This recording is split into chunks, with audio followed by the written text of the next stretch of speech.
हम देखते हैं आज रीतिकाल। ठीक है, दो काल, इसके पहले के दो काल जो थे आदिकाल और भक्तिकाल, उसके अलग अलग वीडियो मैंने अपने चैनल पर डाल दिए हैं। आप लोग मेरा चैनल सब्सक्राइब करके उसको देख सकते हैं। लाइक अगर लगे तो लाइक का बटन दबाइए। अगर कुछ और पूछना हो या कोई भी और इम्प्रूवमेंट करना हो तो प्लीज़ कमेंट बॉक्स में कमेंट भी करिए।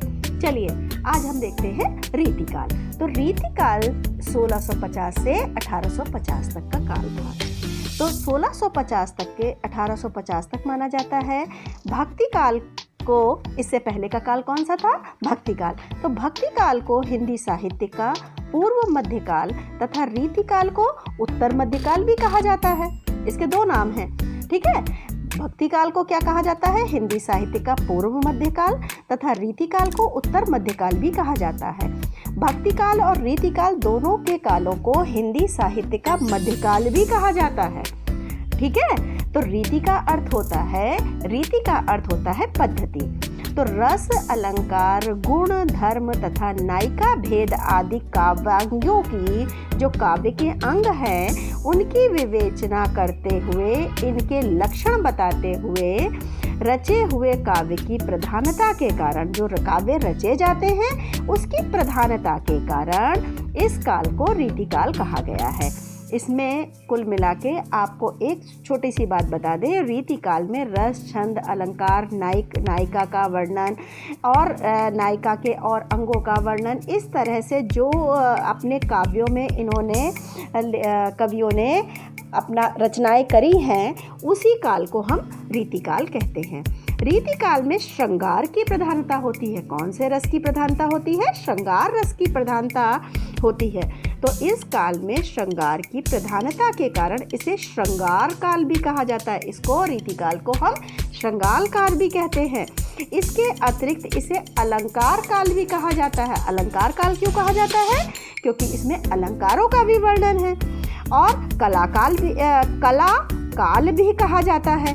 केशव दास को रीतिकाल का प्रवर्तक माना जाता है। अब पहली बात तो हम आप लोगों से एक बात पूछते हैं, रीतिकाल को किन अन्य नामों से जाना जाता है? ये क्वेश्चन आ जाता है तो आप लोग कैसे लिखोगे? तो रीतिकाल को श्रृंगार काल भी कहा जाता है, श्रृंगार रस की यहाँ प्रधानता है। रीतिकाल को अलंकार काल भी कहा जाता है क्योंकि अलंकारों की प्रधानता है।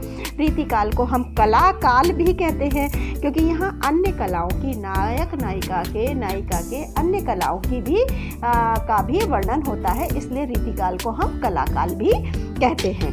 ठीक है, अब रीतिकाल के प्रवर्तक किसको माना जाता है? केशव दास को। तो रीतिकाल जो है वो 3 भागों में बांटा गया: रीतिबद्ध, रीति युक्त, रीति सिद्धि। इसमें क्या था? बिहारी आप लोगों ने भक्तिकाल में भी पढ़ा, पर बिहारी यहाँ पर भी थे। तो रीतिबद्ध में केशव दास का मुख्य माना जाता है, रीति मुक्त में घनानंद को और रीति सिद्धि में बिहारी जी को। ठीक है, तो अब भी हम पहले इनकी प्रवृत्तियाँ पढ़ लेते हैं। प्रवृत्तियाँ क्या है? पहली है श्रृंगारिकता। श्रृंगारिकता, इसमें राधा कृष्ण की प्रेम लीलाओं का चित्रण हुआ है। रीतिकाल में राधा कृष्ण की प्रेम लीलाओं का बहुत ही बृहत और सुंदर चित्रण हुआ है, और चूंकि वो श्रृंगार रस से प्रधान था तो श्रृंगार का सुंदर और सफल चित्रण होने के कारण इसकी श्रृंगारिकता है। अब है दूसरा भक्ति और नीति। तो कृष्ण के प्रति भक्ति भावना इसमें बहुत विद्यमान थी। तीसरा है अलंकारिकता। अलंकार का अधिकाधिक प्रयोग है, इसीलिए कारण इस रीतिकाल को हम अलंकार काल भी कहते हैं, है ना। तो फिर चौथी है ब्रज भाषा की प्रधानता। हाँ, रीतिकाल में ब्रज भाषा की बहुत प्रधानता रही है। ब्रज भाषा की प्रधानता बहुत रही है। तो ब्रज भाषा का स्वर्ण काल भी है ये। यह काल ब्रज भाषा का स्वर्ण काल भी कहा जाता है क्योंकि ब्रज की प्रधानता इसमें हुई है। ब्रज भाषा को बहुत अच्छा नाम मिला है। ब्रज की मधुरता के कारण मुस्लिम कवियों ने भी इस ओर ध्यान दिया है। हमने देखा था ना, रसखान का, रहीम का। तो ये जो मुस्लिम कवि भी थे वो भी कृष्ण के भक्त में इतनी इस भाषा की मधुरता के कारण आके और इन्होंने इस भाषा को आगे बढ़ाया। फिर है पांचवा प्रकृति चित्रण। रीति में प्रकृति चित्रण का भी उद्दीपन हुआ है। प्रकृति चित्रण यानी नेचर का, प्रकृति यानी हमारा जो नेचर है उसका भी चित्रण हुआ है। लास्ट है काव्य रूप। तो काव्य रूप में क्या है, रीति में जो इस काल में मुक्तक काव्य की प्रधानता मिली है। राजाओं ने अपनी काम वासना को उत्तेजित करने और मानसिक थकान दूर करने के लिए जिस कविता का आश्रय लिया वही मुक्तक कहलाई। अब राजा जो थे, राजा महाराजा क्या करते थे, युद्ध करते थे। युद्ध से जब थकान होते थे वो अपनी काम वासना पूरी करते थे। तो उसकी जो इन सब दोनों चीज़ों को दूर करने के लिए जो अपने कवियों से कहते थे कुछ सुनाओ। मनोरंजन का साधन आजकल मोबाइल, लैपटॉप और ये सब तो था नहीं। मनोरंजन साधन क्या था, कवि को बुला के उनकी रचनाएं सुनना। नृत्य की जो डांसर होते थे, नर्तक होते थे, नर्तकियों को बुला के नृत्य देखना। तो और या फिर पशु पक्षियों को आपस में लड़ा के उनसे मनोरंजन करना। मनोरंजन के अलग अलग साधन होते थे। तो फिर क्या हुआ, वहाँ पर जो कवि थे उन्होंने फिर मुक्तक जो है वो काव्य रूप दिया। तो काव्य रूप उस समय का मुक्तक काव्य रूप की प्रधानता है, लेकिन और भी है। ठीक है, अब आता है मेन पॉइंट, रीतिकालीन कवि कैसे याद किए जाएं। बड़ी समस्या है। खैर तुम लोग एक छोटा सा ये याद कर लो, सारे कवि याद हो जाएंगे। केशव ने भिखारी को केशव ने भिखारी को सेना के सम्मुख, केशव ने भिखारी को सेना के सम्मुख मणि देकर पदम विभूषित करके आनंद से बिहार भेज दिया। केशव ने भिखारी को, किसी एक भिखारी को अपनी सेना के सामने मणि दी। मणि देकर क्या करा, पदम विभूषित किया, उसको एक विभूषित करके, और फिर आनंद से, अब बहुत ही खुश होकर आनंद से कहाँ भेज दिया, बिहार भेज दिया। समझ में आया? फिर से देख लो। केशव ने बिहारी को अपने सेना के सम्मुख मणि देकर पदम विभूषित किया और आनंद से बिहार भेज दिया। समझ में आया? अब इसमें कैसे है, केशव से केशव दास, भिखारी से भिखारी दास, सेना से सेनापति, मणि से चिंतामणि, पदम से पद्माकर, विभूषित से भूषण, आनंद से घनानंद, बिहार से बिहारी। आया समझ में? तो इतनी छोटी सी में अगर तुम लोगों ने याद कर लिया तो तुमको सिर्फ कवि तो याद ही हो जाएंगे। अब आते हैं कवि की रचनाएं। अब रचनाओं में पहला देखो केशवदास। अब केशवदास की रचनाएं कैसे याद करेंगे भाई? तो केशवदास की रचनाएं के लिए देखो, छंद ने विज्ञान से, रसिक जहांगीर ने प्रिय रामचंद्रिका लिखी। छंद के विज्ञान से रसिक जहांगीर ने, जो विज्ञान था वो छंद का था।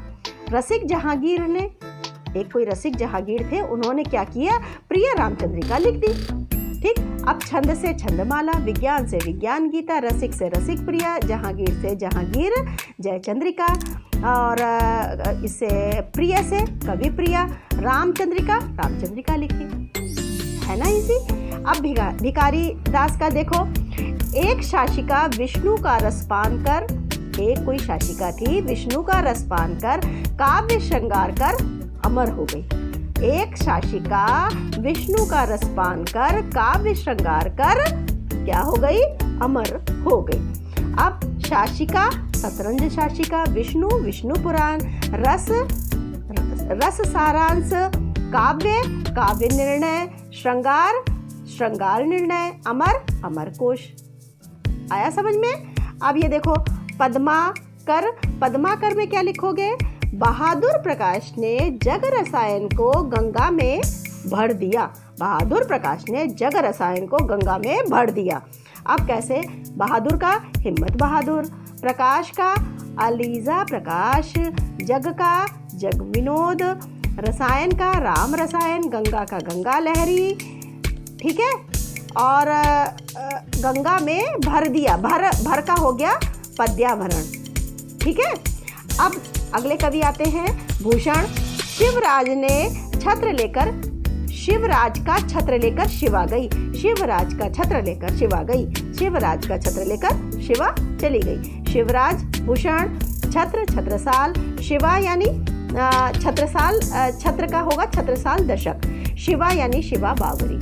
ठीक है, घनानंद में क्या आएगा, सुजान ने कृपा के विरह का सागर रस लिया। सुजान ने कृपा से विरह का सागर से भी लिख सकते हो यहाँ पर। तो सुजान ने कृपा से विरह सागर का रस लिया। तो सुजान हित, कृपा कंड निबंध, विरह से विरह लीला, सागर से सुजान सागर, रस केली बल्ली। रस का क्या होगा? रस केली बल्ली। ठीक है। अब और कभी देखो, सेनापति, इसमें हमने ऐसे ही बना दिया, इसमें दोहा नहीं बनाया, इसमें दो हैं, याद कर सकते हो। कवित्त रत्नाकर, काव्य कल्प द्रुम, चिंतामणि का पिंगल श्रृंगार मंजरी और कवित्त। पिंगल श्रृंगार मंजरी, कवित्त विचार। फिर बिहारी का तुम लोगों ने पीछे ही पढ़ा था, भक्ति काल में ही पढ़ा था। तो बिहारी का बिहारी सतसई।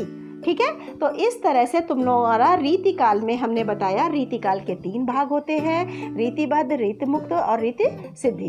रीतिबद्ध, रीतिमुक्त और रीति सिद्धि, इसकी प्रवृत्तियाँ क्या हैं, इसके कवि कौन कौन से हैं, इन कवियों की रचनाएं क्या क्या हैं। इतना बच्चों याद कर लोगे तुम लोग तो तुम्हारे नंबर तो पूरे में पूरे आने ही आने हैं।